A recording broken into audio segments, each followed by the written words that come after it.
So welcome, Dr. Davis. Thanks for joining me today. My name is Keri Allen, and I am one of the ASCRS Foundation's 2020 Young Eye Surgeon International Service Grant recipients.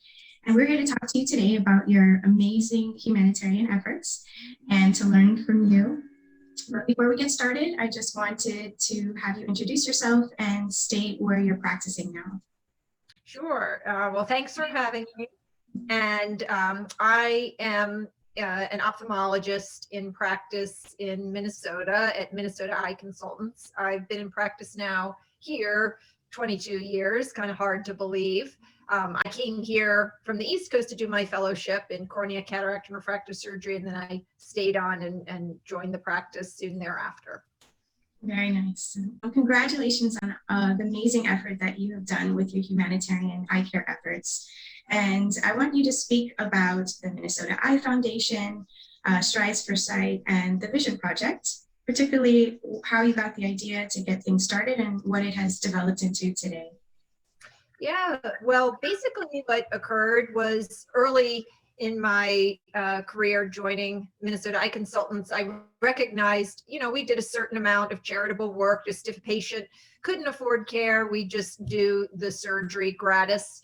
And myself and a nurse started to think, well, maybe we ought to do this in a more organized fashion and group these patients together and perhaps even make a day out of it where we have volunteer staff do it on a Saturday and just provide it in a more formal fashion. So she and I put that together and we started doing this on a yearly basis and calling it Mission Cataract Day. And all the partner surgeons would join in as well as our fellows. So we actually then started also using it as an opportunity where the fellows did the surgery and the partners would supervise them, take turns supervising them, and the staff volunteered their time. And it was a lot of fun. Everybody really enjoyed those days and looked forward to it. And at that point, we used to get donations of supplies from various companies. But then as the rules around donations from companies you do business to became more strict, I started to think, well, obviously we can't do this. And so then decided that we needed to, raise money to do this. Plus we wanted to expand, do more days, do it throughout the year. And so that's where my idea for a 5K run, walk, and kids fun run came about. And so I asked a group of 18 employees if they would be interested in assisting me put this together. And they all replied within an hour. I got 18 yeses, and I had a brunch at my house, and we all brainstormed and amazingly put it together. And I have to say, through the 18 years or so that I've been doing the Vision Project and Strides for Sight, the volunteers and employees that we have that help out are unbelievable and just really make a huge difference, and they love it. I mean, that's the fun thing. So that came about. It was very successful fundraising efforts each year. We did go dark during COVID. But other than that, it's been great. And as I said, we've expanded to doing these procedures also throughout the year. And we became more formalized as an organization under the umbrella of the Minnesota Eye Foundation and actually have a formal board and things like that. So it's been an evolution over time, but it's been a lot of fun and very rewarding. Congratulations, because sustainability is also a huge thing. And the fact that it's been ongoing for 18 years and expanding even, that's really a testament to how successful the project is and that people actually believe in it. So is there one or maybe a few stories that stand out from patients that have benefited from the Vision Project? Yes, there was, I recall a woman who, she wanted to go back to college and get a degree, but she couldn't see well enough to even drive herself, much less study. And so that was her dream. And, we, in doing her surgery so that she could finally see and be able to function was, a big, accomplishment. And as far as I know, she's working along those ways currently. there was another young man who he had a child who was born with multiple defects and required a huge amount of surgeries and really depleted their family of money and resources. And he was in need of surgery, and we performed that for him, and he was so very grateful for it. And has shared photos of his baby as, you know, she's gotten healthy and grown up. So, you know, a lot of those, there are many, of course, but, you know, a lot of those ones in particular stand out. And you talked about how easy it was for your staff to get on board and kind of help with planning and expanding. Have you seen specific kind of impact in the community where they're almost like expecting the race to happen every year and looking forward to it and their contribution?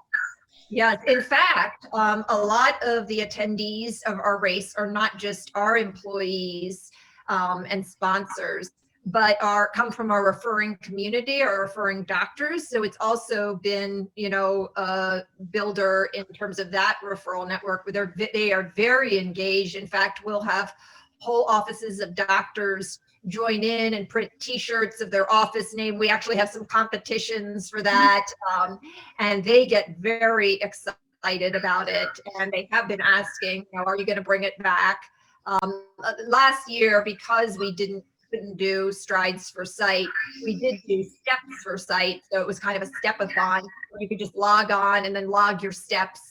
And we had, you know, winners for that. It obviously didn't raise as much money as the in-person event, but it still generated some stiff competition. People got really competitive, and people doing crazy numbers of steps in a day and think, how in the world did they do that? We could staff walking around the office whenever they had a break to get in extra steps. And that's awesome.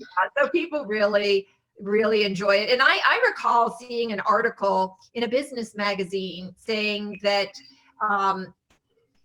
in terms of employee satisfaction, one of the top 3 things is that they are part of an organization that does charitable work, that reaches out and does good for the community, isn't just a business in it just to be profitable and make money, but gives back and helps those less fortunate. So, and I truly see that in the employees. I think they feel good about working for a practice that gives back and helps others, you know, in a volunteer fashion.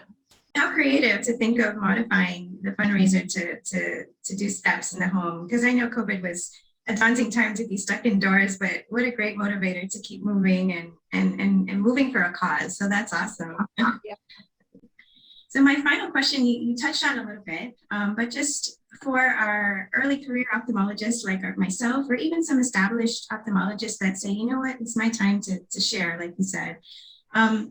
What would you recommend is the starting place to do humanitarian eye care work, and to aim to start a foundation so that we can fund efforts?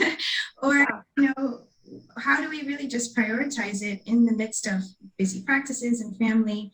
So it's a 3-part question, but I think you touched a little bit on it, but I wanted to go back and just have your thoughts on that.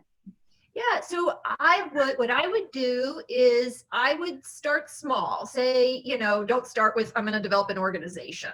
So you need to start, you know, by doing something smaller and then get a feel for it and get buy-in from the practice.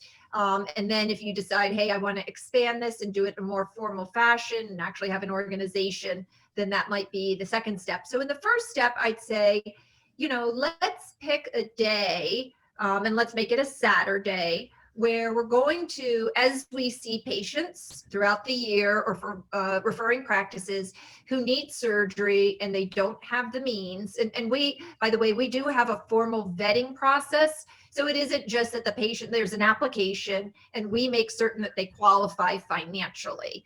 You know, everybody has these patients and you just keep, you know, you have them and you collect that list and then select a date, maybe months ahead. You ask for volunteers and start organizing that. Do that, and maybe you know you have a couple staff who help you with it, and you ask, hey, would you be able to help me put this together? And you start with that and see how it goes, and put your best effort in to make certain it goes smoothly so that people won't say, let's never do that again. But that's rare because of how happy the patients are and everybody feels really good about it.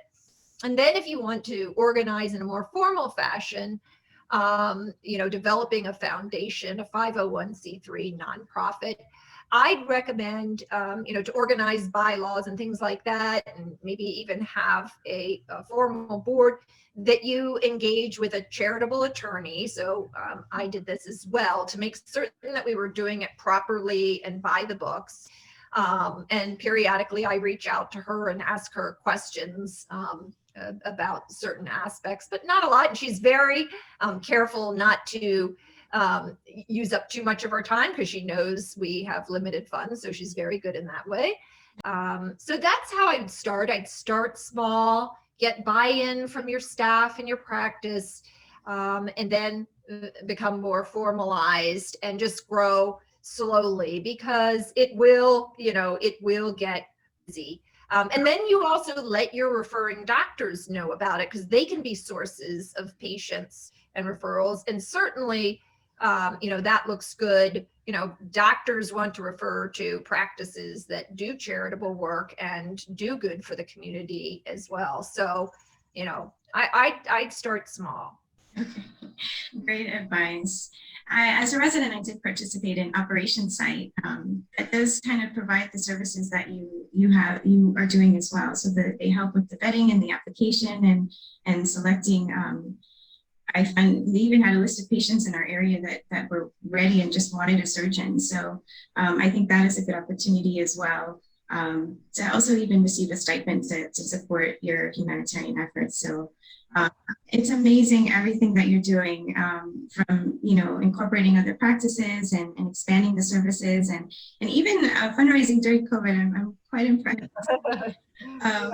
But I'm so happy to have met you and to speak with you today, and I'm inspired to just continue doing humanitarian work, but also having that kind of baseline, where do I start, is very helpful, and I know will help a lot of our ASCRS Foundation viewers as well. So thank you so much for your time.